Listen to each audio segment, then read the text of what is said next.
Well, hello there, and welcome to Aberholt Junction.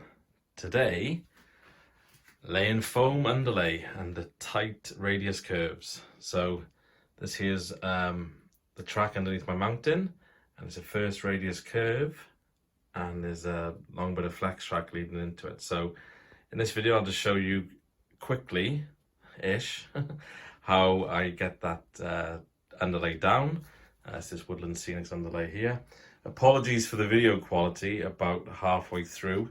I've now fixed it by buying this thing here, which is a new stand for my tripod. My fancy camera is not available to me at the moment, and this thing's got a remote, which actually runs my iPhone. So neat. Yeah, amazing bit of kit.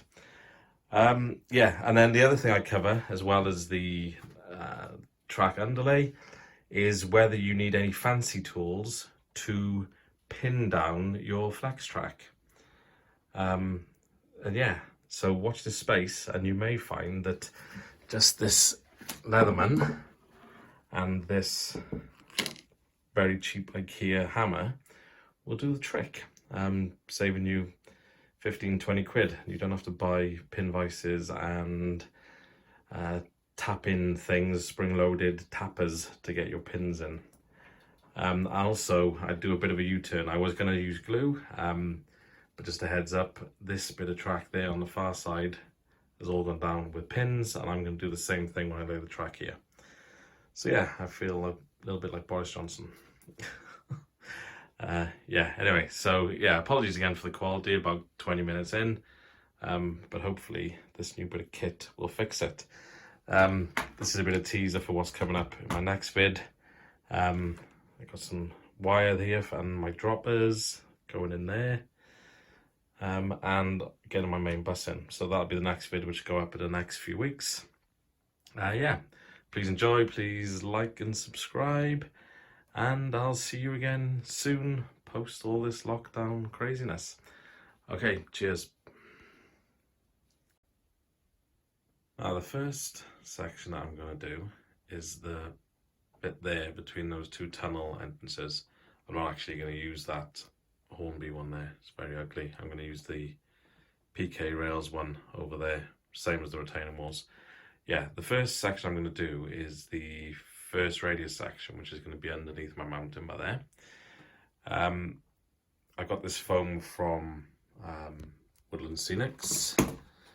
I've knelt at the altar of Woodland Scenics, as Charlie would say. Yeah, because it's too tight, it recommends cutting it along this pre-scored line on the back of the foam. I'm going to do that now, try and get it laid. So you lay it in two pieces essentially, put the one down, then you put the other one up next to it. Yeah, I'm going to try and get it laid now and see how I get on. I'll see you back shortly. Okay, so I got my 30cm rule, got my trusty leatherman.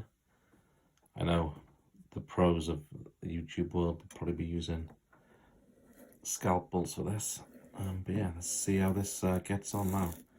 It's a lethally sharp leatherman. I'm just using a scrap bit of wood to go through.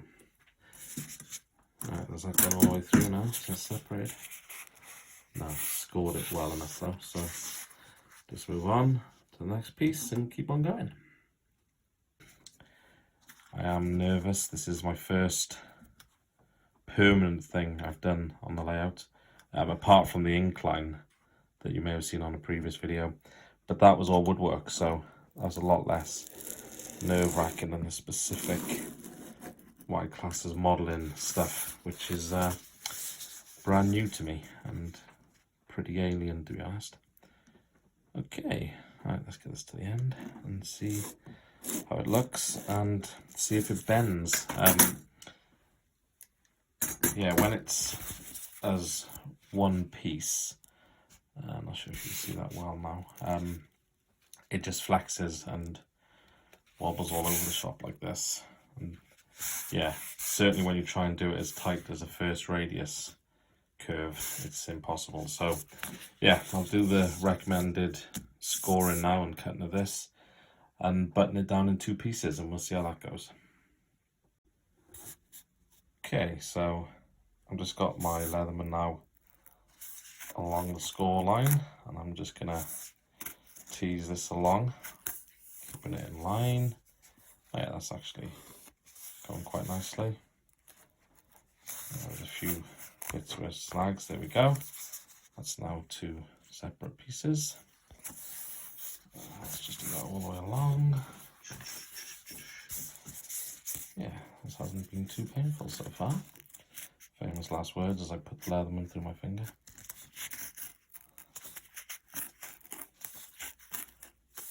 Yeah, I mean, these are going to butt up next to each other, so I guess as long as you butt it up against the pieces come away from, if there's a slight inaccuracy in the cut, it probably doesn't matter.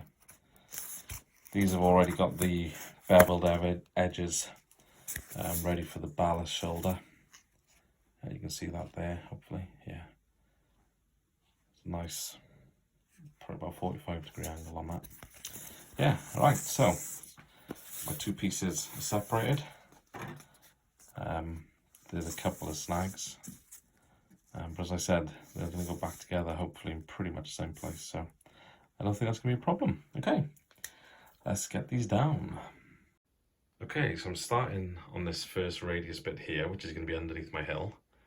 I figured I'd start on the bit that won't actually be seen. I decided to do it anyway. I know some people don't put underlay on bits which can't be seen, but I've got sound locos, so I'm figuring the less sound I can have transferring through my board, the better. I've also gone down the glue route as opposed to the nail route, which was my original plan, again to try and deaden out the sound. Yeah, this bit of track here, that shows there the extent of where the hill's going to come up.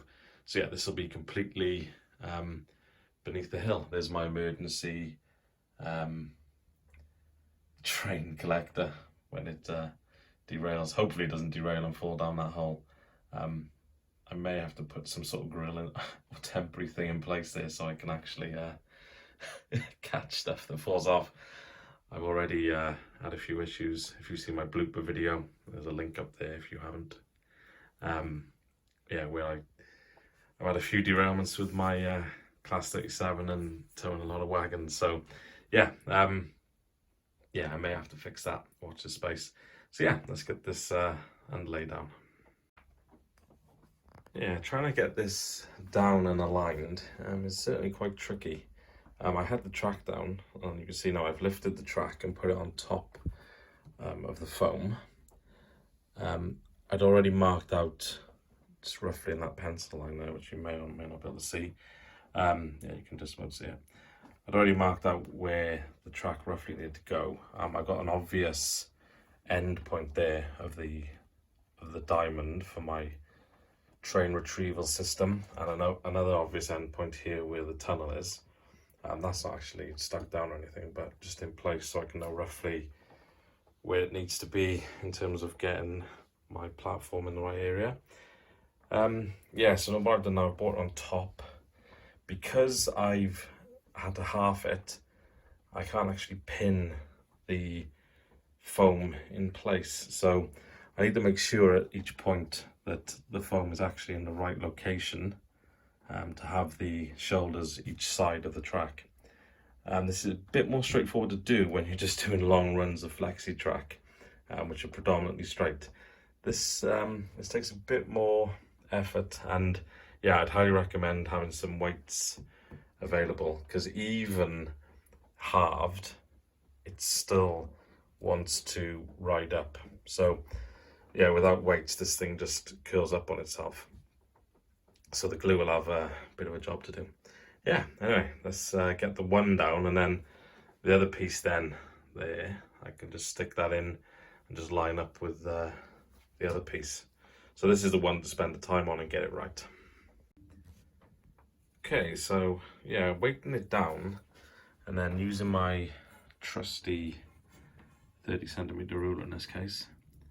Yeah, it is possible to get just tease the shoulder out to the required amount. What I'll do then, I'll mark a stronger pencil line around that once I'm happy with its location, and get gluing. Exciting.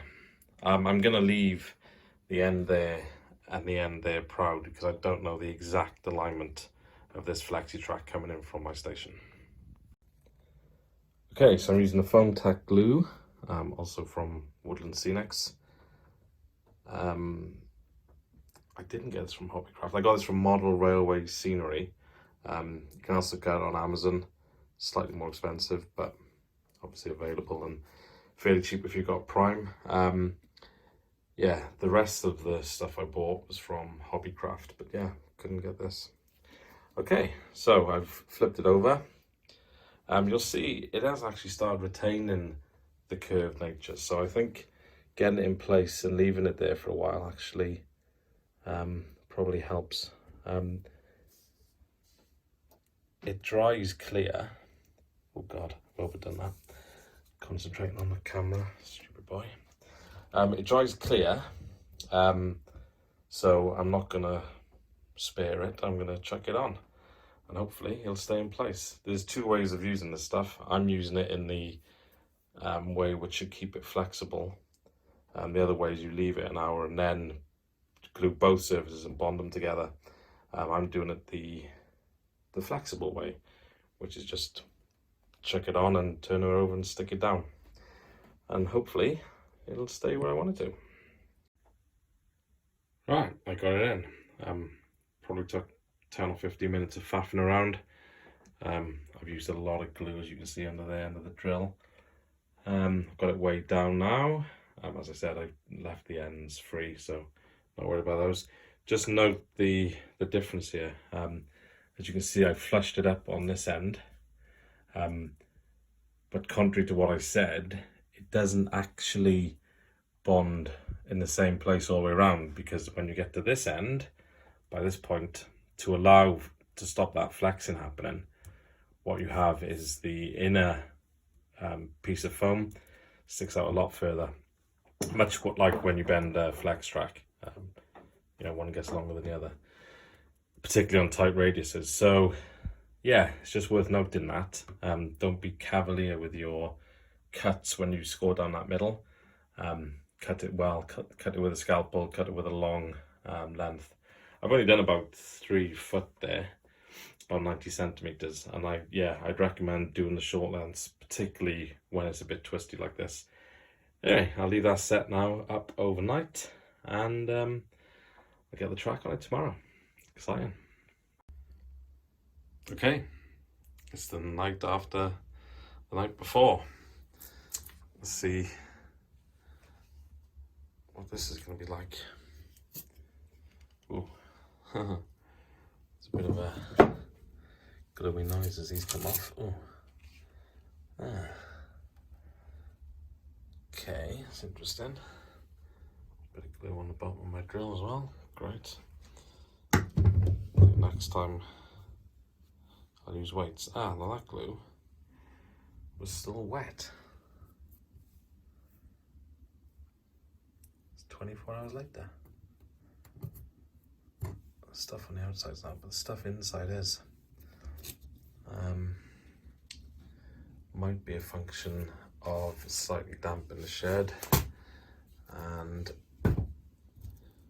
maybe because it's plastic. Didn't allow the air to get to it. All the rest of it seems to come off alright. In all fairness, that was the area where I completely overdid it because I was too busy looking at the camera. I mean, it's stuck in place, but yeah, okay. Wipe off excess if you do. Yeah, it's still tacky on the outside there, and you can see it's still white. It's not dry and clear. Yeah. Whoops daisy. It's only a small bit, so I can live with that. Let's take the rest of this off now quickly. Oh, again, it's a bit stuck together. Yeah, I think I'll be a bit less liberal with this next time I put it on. But you know, Better to have too much, not enough. Yeah, so there's the end bits there, which I've purposely left loose. Yeah, it's nice. It's all good. Okay, yeah, there's just one bit here where it's still tacky. I should probably leave it another 24 hours without anything on it so the air can get in there and get it all dried off, but I'm not going to wait. I want to get my track on. So I'm going to drill some holes now, some 4 or 5 mil holes. No, 3 or 4 mil holes for my droppers, so I can get my track on. So the foam tack glue, some excess there, you can see. It does dry clear when it is dry. But yeah, going forward, I mean, this is the bit under the tunnel, which is why I did it first, but going forward, I'll be sure to take away the excess. I mean, once the ballasting goes on, you're not going to see it anyway, but yeah, I'll be a bit more careful and taking bits away. There's the line there, which is following, so it's all stayed in place. Yeah, all in all, I'm pretty happy. Right, so excuse the pun, but a change of tack.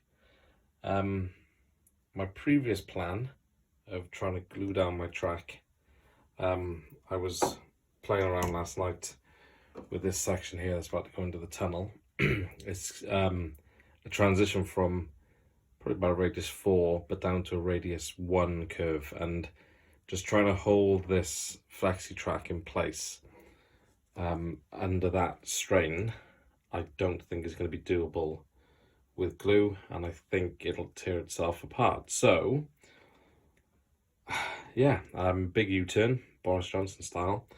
I'm going to use tacks instead. Pico pins, SL14, whatever they're called. Yeah, anyway, there'll be a note in the description for what I'm using. Yeah, the standard Pico track pins.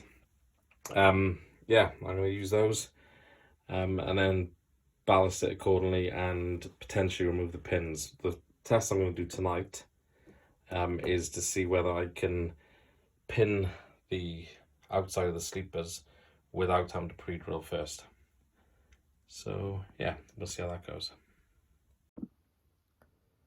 Okay, so I had a few back and forths on Twitter whether a pre-drill is required to set these track pins. I just tried it now on the foam and it wasn't possible. The sleeper just fell into the foam. What I've done now is just put it directly on my board. Sorry, the shot is terrible, but anyway. The answer is yes, it is possible. So I managed to drive those two in with no fuss. Does mean I now have to lift these. My trusty leatherman. I'm not using any funky hammer or the other thing you have pops the nails in. I'm just using an IKEA hammer, which I think was £1, and my trusty leatherman, which was more, but is handy for doing lots of things. So what I've ended up with now is a nice couple of holes in the track. Not sure whether you can see those clearly, but yeah, there's one there, there's one there.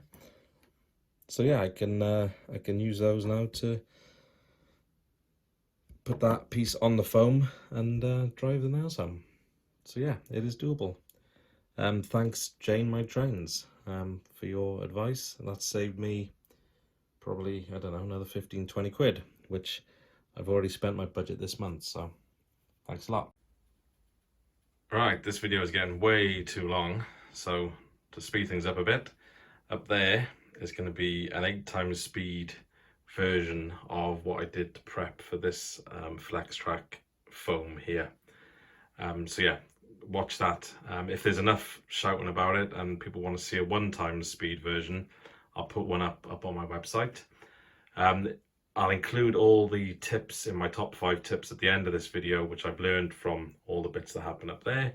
And the main one is to not be over keen with your drill bit, particularly that bit there just at the end, just before where the drill bit hits the chuck.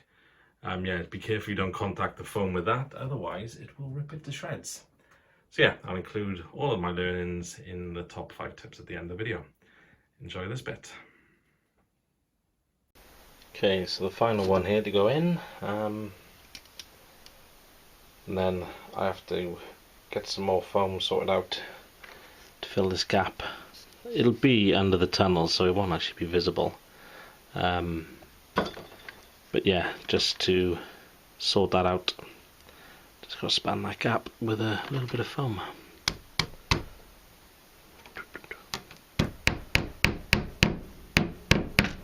And there you have it.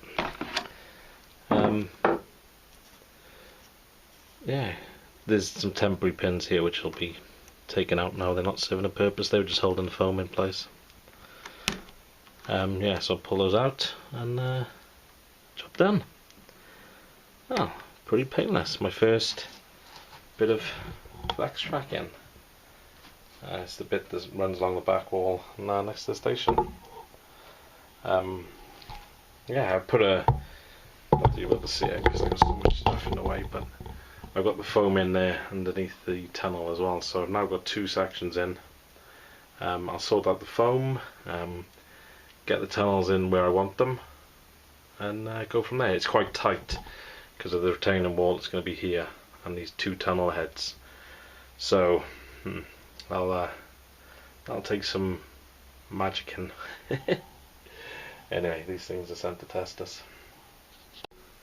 Yeah, what you might find useful, I actually wear glasses, but I've had to take them off to try and find these holes because they are so minuscule. What I'm going to do on the next slot that I do, I'm going to use a white marker or something just to highlight the sleeper that has got the hole in it. So there's the hole there.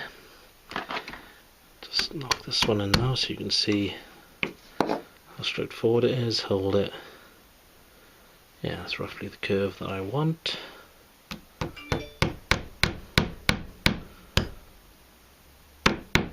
This Pico telling me to stop hitting their tracks. Yeah. Anyway, so as you can see, it's relatively straightforward. Yeah, I'm confident. Okay, so these are the pre-nailed sections that I nailed down on the piece of wood to stop the nails smashing the sleepers down into the foam. The only problem is once you've pre-nailed them, the holes are absolutely tiny. Trying to find them again is the proverbial needle in a haystack even. Okay, there's one there. So I'll just show you, hopefully you can see. Yeah, it's going to be awkward obviously, can't really zoom it in, but anyway, you'll hopefully see how this goes in now. So there's an initial little bit of resistance, and then you just tap away. So that's it through the foam now, and now we're on the plywood. Not hitting them in too hard, but yeah, it goes in. The track pins, you know, these standard Pico track pins are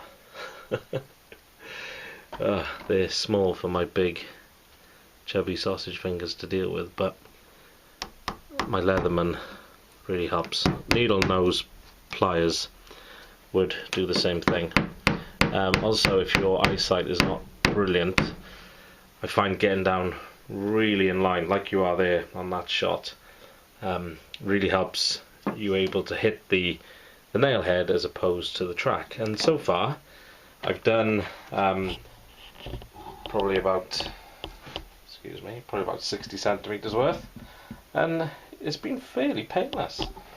I'm now into the curved section, so I've held the curved bit in place just with a couple of pins temporarily, just up to this point here where it starts the curve to go under the tunnel, which will be over there. And yeah, it's quite a neat way of doing it. It's held the track in place, and now the 2 or 3 more sleepers I've got to pin down will then hold the track in place prior to me balancing it. So this part here has not had any glue at all. Yeah, it's an easier way of doing it, especially if you get it wrong. You'll note, you should probably be able to see a bit there, tried to rip up, and there's also a little bit here. I got a bit overzealous with the drill bit. Just note, if you are drilling into this, it's a 2.5mm drill bit there on my Ryobi, and yeah, I got too close to the foam, not excessively so, and it ripped it to shreds. So yeah, be gentle. And because it was glued down, I've now got this remnant, whereas the bits that are just pinned, I can just pull up if I get it wrong. So for a beginner, well, I haven't seen any negatives yet, but watch this space and I'll be sure to tell you if there are.